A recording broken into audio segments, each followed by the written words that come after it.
இன்னைக்கு தக்காளி ரைஸ். இன்னைக்கு டோட்டல் ஆஃப் பவர் கட்னால ஃபுல் ஷட் டவுன். அதனால் இன்னைக்கு குக்கரில் ரைஸ் கொஞ்சமாக 200 அளவுக்குள்ள போட்டு சாதம் எக்ஸ்ட்ரா இவ்வளோ சாதம் இருக்குது. இதுக்கு சைட் டிஷ் வந்து அடுத்த குக்கர். இந்த குக்கரில் என்ன வச்சுருக்கேன்னா உளுந்தம்பருப்பு. இது வந்து உளுந்தம்பருப்பு கூட்டு.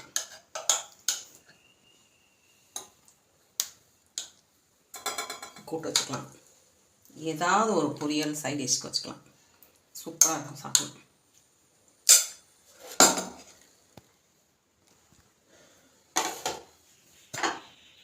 இருக்காங்க பூந்திலாம் வச்சு இன்னைக்கு சைட் டிஷ்ஷாக சாப்பிடலாம். அப்பளம் கேட்டுக்கிட்டே இருந்தேன். அப்பளம் வேண்டாம், இந்த பூந்தியை காலி பண்ணிட்டு பூந்தி போட்டுட்டேன். கார பூந்தி தான். மதியானம் லஞ்ச் இன்னைக்கு நிறையா இருக்குது சாதம். போதும்.